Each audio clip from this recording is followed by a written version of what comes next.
नमस्कार. हितगुज या कार्यक्रमामध्ये आपलं स्वागत. मी प्रशांत सोनार. हितगुज या कार्यक्रमाच्या माध्यमातून आपण चर्चा करत असतो विविध आजारांची, त्यांच्या लक्षणांची, निदानांची आणि त्यावर असलेल्या अत्याधुनिक उपचारांबद्दल देखील आपण जाणून घेत असतो. पण हे जाणून घेणं जे आपलं असतं ते तज्ज्ञांकडनं असतं, कारण अर्थातच तज्ज्ञ जे मार्गदर्शन करतील ते आपल्याला लवकरात लवकर त्या आजारातनं बरं करण्यासाठी अत्यावश्यक असं असतं. आणि आजचा आपला विषय आहे कंबरदुखीच्या विषयी. कंबरदुखीबद्दल आपले समज गैरसमज देखील खूप असतात.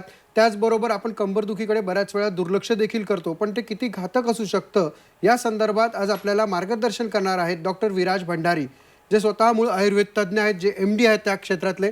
सर नमस्कार. कार्यक्रमामध्ये आपलं स्वागत. डॉक्टर विराज भंडारी यांच्याबद्दल सांगायचं झालं तर ते MD आहेत, आयुर्वेद तज्ज्ञ आहेत.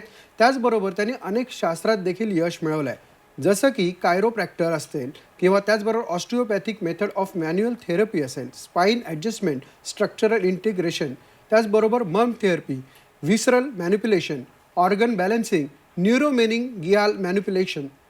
त्याचबरोबर त्यांनी अनेक विषयांमध्ये परदेशात देखील प्रशिक्षण घेतलं आहे. आणि या सर्व पॅथी या एकत्रित करून उपचार करणारे हे आधुनिक युगातील आधुनिक डॉक्टर आहे असं म्हणायला हरकत नाही. कारण इतक्या गोष्टी स्वतः शिकणं, कारण का तर पेशंटला बरं करणं हा एकमेव उद्देश त्यामागे त्यांचा असतो. त्याचबरोबर केरळपासून महाराष्ट्रातील अनेक हाडवैद्य असतील त्यांच्याकडून देखील त्यांनी काही गोष्टी शिकून घेतल्या, ज्या रुग्णांसाठी ते वापरतात. किंवा पोलंड असेल, Germany, Europe, America, China, England, Austria यासारख्या ठिकाणी मणक्यांच्या विकारांची आधुनिक उपचार पद्धती या संदर्भातलं त्यांनी प्रशिक्षण घेतलं आहे. परदेशात संशोधन देखील केलेलं आहे. Evidence based practice of spine अशा तज्ज्ञ डॉक्टरांसोबत देखील त्यांनी काम केलं आहे. आणि विशेष करून मणक्याचे सर्व आजार जसं की disc bulge, degenerative spine, cervical pain, lumbar pain, herniated disc, slip disc यासारख्या अनेक गोष्टी, विशेषतः 10 मिनिटांपेक्षा ज्यांना चालता येत नाही, पाय जड होतात, बधीर होतात, मुंग्या येतात किंवा चक्कर येणं, नस दबणे, चकती बाहेर येणं यासारख्या अनेक आजारांवर देखील त्यांनी परदेशातील तसेच प्राचीन भारतातील उपचार पद्धतीचा एक अनोखा असा संगम केला आहे. आणि ते आपल्यावर उपचार त्या पद्धतीने करत असतात. डॉक्टर भंडारी स्पाईन टेक्निकमुळे त्यांनी जवळपास 2 लाखांपेक्षा जास्त मणक्यांचे विकार रुग्णांचे उपचार केलेले आहेत. ऑपरेशन वाचवण्यात त्यांना यश आलेलं आहे. डॉक्टर भंडारी यांचं वैशिष्ट्य म्हणजे अचूक निदान आणि योग्य उपचार हे ते आपल्याला देत असतात आणि त्यामधनं आपल्याला निश्चितपणे बरं करत असतात. सर, कार्यक्रमामध्ये आपलं पुन्हा एकदा स्वागत. आणि मूळ प्रश्न असा आहे की मुळात हे आजार आता का वाढलेत? एक लक्षात घ्या, कंबरदुखी, मानदुखी आज बघायला गेलं तर सेडेंटरी लाईफस्टाईल हे वाढत चालली आहे. दिवसेंदिवस आपण स्क्रीनसमोर आहोत. त्याचबरोबर व्यायामाचा अभाव आहे. आणि त्याचसोबत एखाद्या वेळेस आपण कष्टाची कामं जी आहेत किंवा घरातली आवरण्याची कामं ती माणसं 6 महिन्यातनं किंवा 3 महिन्यातनं एका दिवशी सण आला तर करायला जातो. आणि त्यामध्ये कुठेतरी झटका बसतो आणि झटका बसला की ती गादीही बाहेर येते. पहिलं कारण हे आहे. दुसरं कारण आहे अतिसाहस. बऱ्याच वेळा बरेच लोक जिमिंगला जातात किंवा नव्या उत्साहाने डिसेंबर संपला की किंवा आता वर्ष जसं एप्रिल गुढीपाडवा संपला तर वर्ष जसं चालू झालं की लगेच माणूस उत्साहाने एखादा व्यायामाचा प्रकार करायला जातो आणि तो इतक्या प्रमाणात करतो की त्याला समजत नाही आहे की ते चुकीचं आहे का बरोबर आहे. त्याचबरोबर तिसरी गोष्ट आहे काहीतरी उचलणं, पटकन झटका बसणं, अशी काहीतरी मुवमेंट करणं, एका सेकंदामध्ये 3 मुवमेंट करणं आणि त्यामुळे मणक्याची चकती ही दबली जाते आणि ती बाहेर पडते. चौथं कारण जे आहे ते म्हणजे पोश्चर. आपण सकाळी उठल्यापासून झोपेपर्यंत बऱ्याच हालचाली करतो. हालचाली करत असताना टॉर्क आणि फोर्स चुकतो आणि झटका बसतो आणि त्यातनं गादीला कुठेतरी इजा होते. ही प्रामुख्याने कारणं आहेत. त्याचबरोबर आपला आहार, बऱ्याच वेळा लोक चुकीच्या पद्धतीने जेवण करतात किंवा अति जेवण करतात किंवा जेवण मुळीच करत नाहीत. नुसतं दिवस हा त्यांचा चहा किंवा वडापाववर जातो आणि त्यामुळे न्यूट्रिशनल पदार्थ शरीरात न मिळाल्यामुळे शरीराचा उदान हा तयार होत नाही, ताकद तयार होत नाही आणि त्याच्यामुळे मणक्यातली ताकद ही कमी होत जाते. मणक्याची झिजणं हा प्रकार होतो आणि त्यातनं मणक्याच्या आजाराला सुरुवात होते. डॉक्टर, मणक्यांचे आजार जे आहेत, स्लीप डिस्क असेल किंवा लंबर स्पॉन्डिलायटिस असेल, तर यावरती आधुनिक किंवा प्राचीन भारताच्या उपचार पद्धतीचा जो तुम्ही संगम केलेला आहे तो कशा पद्धतीने तुम्ही अंमलात आणता? सगळ्यात पहिलं बघितलं पाहिजे ते निदान जे आहे, निदान खूप महत्त्वाचं आहे. जोपर्यंत एखादा मणक्याचा रुग्णाचं निदान होत नाही तोपर्यंत ट्रीटमेंट देऊन काही उपयोग होत नाही. आम्ही प्राचीन भारतामध्ये कुठलाही रुग्ण आल्यानंतर त्याची नाडी परीक्षा ही पहिली केली जात होती. त्यामध्ये आम्ही धातूंची परीक्षा, त्याचबरोबर दोषांची परीक्षा, शरीरात दोष कशा पद्धतीने आहेत, कसे वाढलेत, कमी झालेत, त्याचबरोबर धातू कमी झालेत, वाढलेत, त्याचं आत्ताचं वय आणि त्या कोणत्या ऋतूमध्ये आलेला आहे आणि तो कोणत्या राज्यामधनं आला आहे, कोणत्या देशामधनं आला आहे, तो कुठे राहतो, त्याचं कामाचं स्वरूप काय आहे, हे सगळं त्याच्यामध्ये बघितलं जातं. त्यांचा मानसिक स्थिती त्याची कशी आहे, लहानपणापासून आत्तापर्यंतनी त्यांनी कशा प्रकारची कामं केलेली आहेत, त्याचा मनाची ठेवण कशी आहे, मनाची धाटणी कशी आहे. त्याचबरोबर पेशंटला उभं राहून चेक केलं जातं. चारी बाजूनी पेशंटची पुढची बाजू, पेशंटची मागची बाजू, पेशंटची राईट लॅटरल, लेफ्ट लॅटरल ही चेक केली जाते. पेशंटच्या मुवमेंट कशा आहेत, पॅटर्न कसा आहे, गेट पॅटर्न कसा आहे, त्याची ग्रॅव्हिटी कशी आहे. त्याचबरोबर जिलेट टेस्ट करतो आम्ही, ज्याच्यामध्ये मणक्याची गादी ही कुठे, मणका हा पिचकला गेला आहे का, कुठे मणक्याची गादी ही बाहेर गेली आहे का, हे आम्ही चेक करतो. त्याचबरोबर हे नर्वोस्कोप नावाचं मशीन आहे. हे मानेच्या पहिल्या मणक्यापासून ते माकड हाडापर्यंत लावलं जातं आणि ते लावत असताना पेशंटची गादी ही कुठनं बाहेर आली, उजव्या दिशेने बाहेर आहे, डाव्या दिशेने बाहेर आहे, हे चेक केलं जातं. त्याचबरोबर दोन मणक्यातलं अंतर कसं आहे, मसलचं टेस्टिंग केलं जातं की कोणते मसल हे ओव्हर ॲक्टिव्ह आहेत, कोणते मसल हे ॲक्टिव्ह नाही आहेत, हे सगळं चेक करून पेशंटचं निदान केलं जातं की नक्की त्रास हा मसलमुळे आहे, नक्की त्रास हा ऑर्गनमुळे आहे. पेशंटच्या डोक्यावरती पेशंट आल्यानंतर आम्ही हात ठेवतो आणि चेक करतो की पेशंटला होणारा मणक्याचा त्रास हा न्यूरोमेनिंजियल म्हणजे डोक्यावरती हात ठेवल्यानंतर सेरेब्रोस्पायनल फ्लुइड जे आहे ते कुठे मिसअलाइन आहे का, ड्युरामॅटर मिसअलाइन आहे का, कुठे त्याचे सूचर्स मिसअलाइन आहेत का, हे सगळं चेक केलं जातं. त्याचा रिदम चेक केला जातो. त्याच्यानंतर ऑर्गन कुठले मिसअलाइन आहेत का, जसं की किडनी, स्प्लीन, पॅनक्रिया, डिओडिनम, हे कुठेतरी तिथले लिगामेंट टाईट होतात आणि त्याच्यामुळे मणक्याच्या आजाराला सुरुवात होते. त्याचबरोबर आम्ही पेशंटचे पाठीच्या पहिल्या मणक्यापासून माकड हाडापर्यंत सगळे मणके चेक करतो की उजव्या दिशेने बाहेर आलेत, डाव्या दिशेने बाहेर आलेत का, दोन्ही दिशेने ते मागच्या साईडला आलेत का, पुढे गेलेत. हे सगळं चेक केलं जातं आणि त्याच्यावरती निदान केलं जातं की हा मणक्याचा त्रास पॅथॉलॉजिकल आहे, पोश्चरल आहे, मेकॅनिकल आहे आणि त्याचबरोबर हा त्रास जो आहे पेशंटला किती दिवसापासून होतो आहे, कशा पद्धतीने होतो आहे, त्या पेशंटचा एक्सरे चेक केला जातो. एक्सरे चेक केल्यानंतर पेशंटचं ऑब्च्युरेटर फोरामेन जे आहे ते चेक केलं जातं. सॅक्रोइलियक जॉईंट चेक केला जातो. स्पायनस प्रोसेसेस ज्या आहेत त्या स्पायनस प्रोसेसेस ज्या आहेत त्या चेक केल्या जातात की त्या एका लाईनमध्ये आहेत का, का त्या पुढे गेल्यात, उजवीकडे गेल्यात, डावीकडे, हे सगळं आपण एक्सरेमध्ये चेक करतो. त्यासोबत MRI बघतो पेशंटने आणलेला की MRIची गादी ही कुठून बाहेर पडली, उजव्या दिशेने बाहेर आहे, डाव्या दिशेने बाहेर आहे, त्याचा एपिकॅनोल किती आहे, लिगामेंटम फ्लॅवम ॲट्रोपी आहे का, डिस्क हर्निएशन आहे, पोट्रुजन आहे, हे सगळं चेक केलं जातं आणि पेशंटला पहिल्याच दिवशी सांगितलं जातं जर पेशंट बरा होणार असेल तर त्याला आपण ट्रीटमेंटची दिशा देतो, बरा होणार नसेल तर त्याला काय करायचं हे सजेशन दिलं जातं. नक्कीच डॉक्टर, तुम्ही एवढं सखोलपणे हे सांगितलं. अर्थात हे सखोलपणे केल्यानंतर रुग्ण हा बरा होणारच आहे, पण रुग्ण जो बरा झालेला आहे त्यांनी काय आपलं मनोगत व्यक्त केलं आहे हे निश्चित बघूया. मैं वैष्णवी रस्तोगी, मैं मगरपट्टा से आई हूँ. मेरे बैक में बहुत पेन था और मेरे पैर में बहुत मूंगी आती थी. मैं चल भी नहीं पाती थी, बैठ भी नहीं पाती थी. मेरे मामा ने मुझे फिर सजेस्ट किया डॉक्टर विराज भंडारी के पास जाओ, उनको भी प्रॉब्लम थी तो वो भी आते थे. उसके बाद मैं आने लगी यहाँ पे तो धीरे धीरे रिलीफ मिलता था. पहले बैठने नहीं आता था, फिर बैठने आने लगा, नीचे मांडी डाल के. मूंगिया 2-3 थेरेपी के बाद ख़त्म हो गए. अभी मुझे बहुत रिलीफ है पहले से, अभी सब कुछ कर सकती हूँ मैं. डॉक्टर, विना ऑपरेशन रुग्ण बरा होतो हे टेक्निक तुम्ही डेव्हलप केलेलं आहे. डॉक्टर विराज भंडारी स्पाईन टेक्निकमुळे अनेक ऑपरेशन्स हे वाचले गेलेत. हे काय आहे नक्की? एक लक्षात घ्या, दोन मणक्यांचं जे अंतर आहे, बऱ्याच रुग्णांमध्ये आम्ही बघतो दोन मणक्यांचं अंतर हे कमी होत जातं. कमी झाल्यामुळे ती गादी उजव्या दिशेने किंवा डाव्या दिशेने बाहेर येते आणि त्याच्यामुळे नसा या दबल्या जातात. ही जी नस पिवळ्या रंगाची तुम्हाला दिसते ती दबली जाते. तर ही बऱ्याच वेळा दबण्याचं कारण जे आहे, कधी कधी लिगामेंट इथले टाईट होतात, कधी कधी मसल शॉर्टमध्ये जातात किंवा मसल ओव्हरस्ट्रेच होतात. त्याचबरोबर फेशिया ओव्हरस्ट्रेच होतो, फेशियामध्ये नोड्स बनतात, कॅलोजन फायबरच्या गाठी बनतात. हे सगळं आम्ही निदान करतो आणि त्याच्या दोन मणक्यातलं अंतर हे वाढवतो. ते अंतर वाढवण्याबरोबर तिथल्या मसलला स्ट्रेंथनिंग देतो, आजूबाजूचा फेशिया रिअलाइन करतो, जे मणके मागे आले त्याला पुढे ढकलतो, जे उजव्या साईडला गेले त्याला परत रिअलाइन मिड लाईनला आणतो. हे सगळं केल्यामुळे रिझल्ट्स हे मिळतात आणि ही सगळी थेरपी जी आहे ती इंटिग्रेशन आहे. यामध्ये बऱ्याच वेळा काही वेळा ऑर्गन बॅलन्स केले जातात, काही पेशंटचे नर्व्सचं मॅनिप्युलेशन केलं जातं, काही पेशंटचं क्रायोप्रॅक्टर थेरपी दिली जाते, काही लोकांना फेशियल मॅनिपुलेशन दिलं जातं, काही लोकांना इस्तम इन्स्ट्रुमेंटेड असिस्टेड सॉफ्ट टिश्यू मॅनिपुलेशन. हे सगळ्या ट्रीटमेंट ज्या आहेत त्या महिन्यातनं एक दिवस साधारण 3 तास दिल्या जातात आणि जर पेशंट बरा होणार असेल तरच दिल्या जातात. त्यामुळे हे वैशिष्ट्य जे आहे ते म्हणजे बेसिकली आम्ही प्रत्येक रुग्ण हा कस्टमाइज चेक करतो, कस्टमाइज त्याचं निदान केलं जातं आणि ट्रीटमेंट ही कस्टमाइज आहे.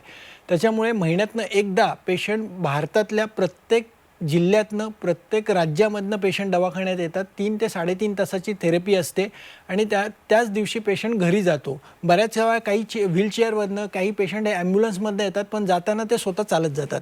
ह्या थेरपीचं हे वैशिष्ट्य आहे. निश्चित डॉक्टर, ते वैशिष्ट्य तर आहेच थेरपीचं, पण मुळात तुम्ही जसं मध्ये एका प्रश्नाच्या उत्तराला सांगितलं होतं की खूप सखोल पद्धतीने तुम्ही त्या रुग्णावरती काम करतात. तो राहतो कुठे, त्याचं वर्क प्रोफाईल काय आहे, त्या अनुषंगाने तुम्ही ती ट्रीटमेंट देता. पण अर्थातच हे थोडंसं आपल्या प्रेक्षकांनी जर मिस केलं असेल तर त्यांच्यासाठी एक आम्ही व्हिडिओ प्ले करतोय ज्याच्यात तुम्हाला नक्की कळेल की डॉक्टर विराज भंडारी हे कशा पद्धतीने कार्य करतात. तुम्हाला देखील नेक पेन, बॅक पेन आणि जॉईंट डिस्कम्फर्टच्या आजारापासून मुक्त व्हायचं आहे का? तर हा व्हिडिओ शेवटपर्यंत बघा. हडपसरमध्ये आयुर्वेदिक पद्धतीत प्लस मॉडर्न टेक्निकनी उपचार करणारे सगळ्यात मोठे स्पाइन क्लिनिक. डॉक्टर विराज भंडारींसोबत संवाद साधताना कळलं की यांच्या एक्सपर्टीज म्हणजे चिरोप्रॅक्टिक, स्पाइन ॲडजस्टमेंट, स्लीप डिस्क, 10 मिनिटापेक्षा जास्त चालता न येणे, पाय जड होणे, बधीर होणे, मुंग्या येणे, चक्कर येणे यासारख्या आजारांवर त्यांनी परदेशातील व प्राचीन भारतातील उपचार पद्धतींचा संगम केला आहे व ते पेशंटला आजाराबाबत अगदी खोलपर्यंत माहिती करून देतात. ज्यामुळे त्यांनी आजपर्यंत 20,000 पेक्षा जास्त मणक्याचे आजार असलेल्या पेशंटला बिना ऑपरेशन आयुर्वेदिक प्लस त्यांच्या स्पाइन टेक्निकनी बरं केलं आहे. आजच तुमची अपॉइंटमेंट बुक करा doctor Viraj Bhandari spine clinic मध्ये. आता म्हणजे doctor Bhandari Ayurvedic spine clinic, city centre complex, Hadapsar, Pune. Doctor Viraj Bhandari spine technique किंवा उपचार पद्धती नक्की आहे काय, ती कशा प्रकारे केली जाते?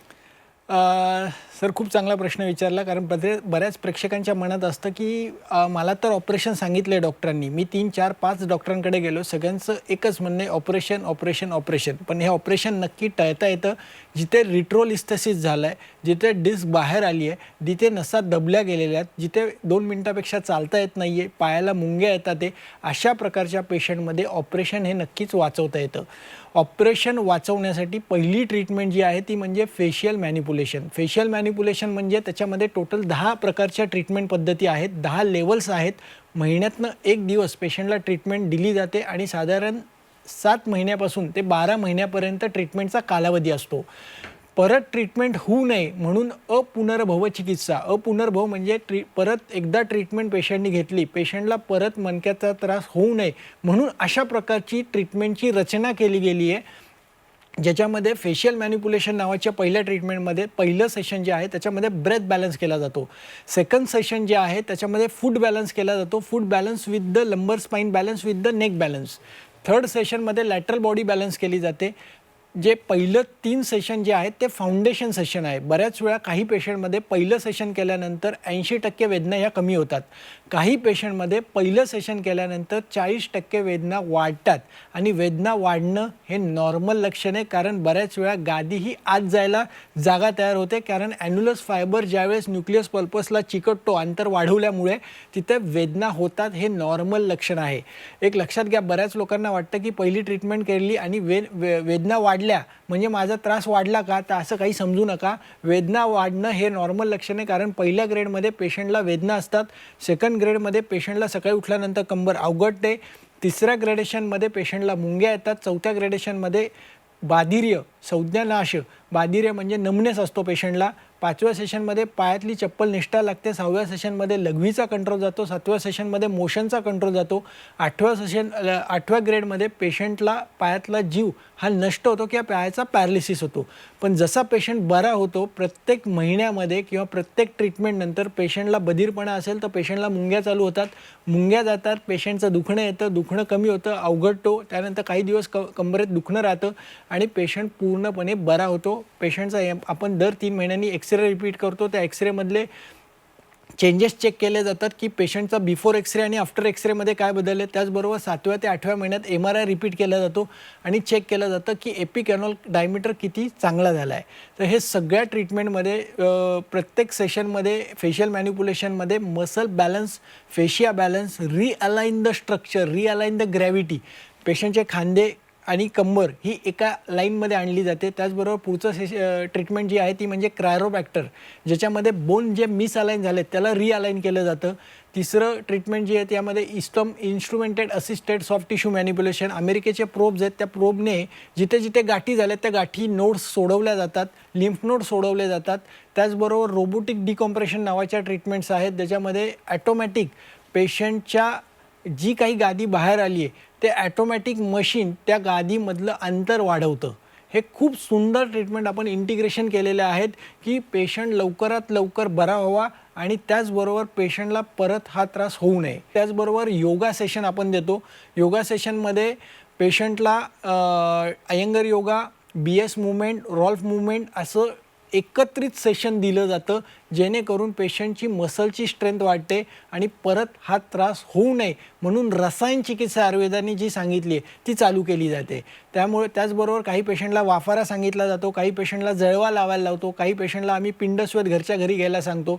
हे सगळं जर पेशंटनी एकत्रित 8 ते 12 महिने केलं तर मणक्याचा त्रास हा 100% बरा करण्यासाठी आपण प्रयत्न करतो. मुळात मणक्याचा त्रास होऊ नये म्हणून कोणत्या गोष्टी केल्या गेल्या पाहिजे आणि आहार आणि व्यायाम कशा पद्धतीने असतो हा उपचार करण्यामध्ये? एक लक्षात घ्या, आहार जो आहे हे पहिलं औषध आहे आपल्या आयुष्यातलं.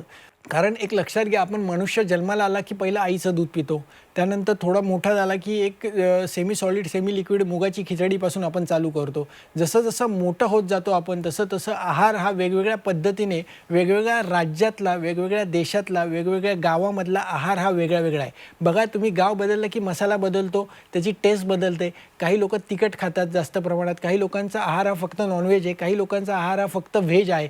तरी आपला भारत हा वेगवेगळ्या संस्कृतीने बनलेला देश आहे. त्याच्यामुळे ज्या देशामध्ये आपण वाढलेलो आहोत, ज्या कुळामध्ये आपण वाढलेलो आहोत, ज्या जीनमध्ये आपण तयार झालेलो आहोत, तशा प्रकारचा तुमच्या आजी आजोबांनी जो आहार खाल्लेला आहे तो आहार तुम्ही खावा. बऱ्याच वेळा काही लोक काय करतात, नॉनव्हेज खात नसतात आणि ते पूर्ण व्हेजिटेरियन लोकांना वाटतं की आपण नॉनव्हेज खावं का, नॉनव्हेज लोकांना वाटतं की आपण व्हेजिटेरियन व्हावं का. तर एक लक्षात घ्या, तुमच्या कुळाने जे काही खाल्लेलं आहे, तुमच्या कुळाने आजपर्यंत जे काही केलं आहे तशा प्रकारचा आहार तुम्हाला खायचा आहे.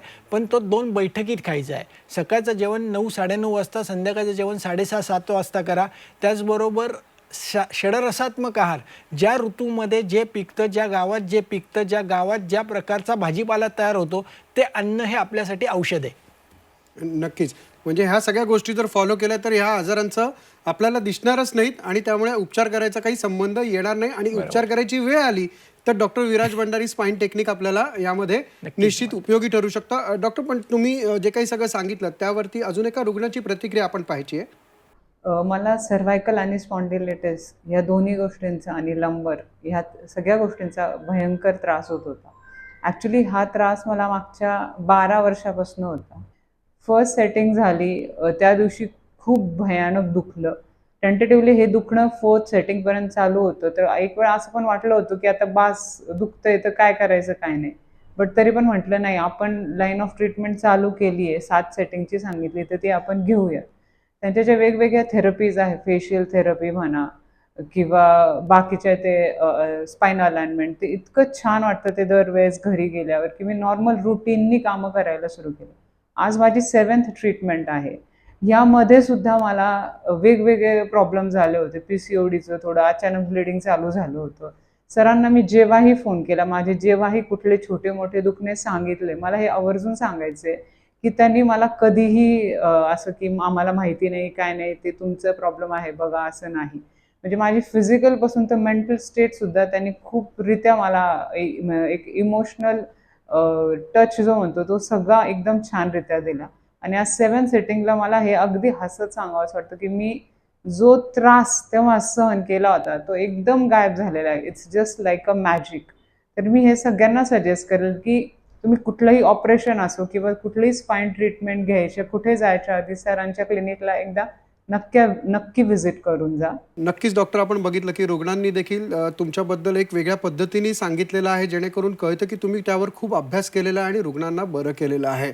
तुम्ही इथे आलात आणि या संदर्भात सगळी माहिती दिलीत, याबद्दल आपले आभार. धन्यवाद. धन्यवाद. धन्यवाद. हितगुज या कार्यक्रमामध्ये आता वेळ झाली इथेच थांबण्याची. पाहत राहा झी 24 तास.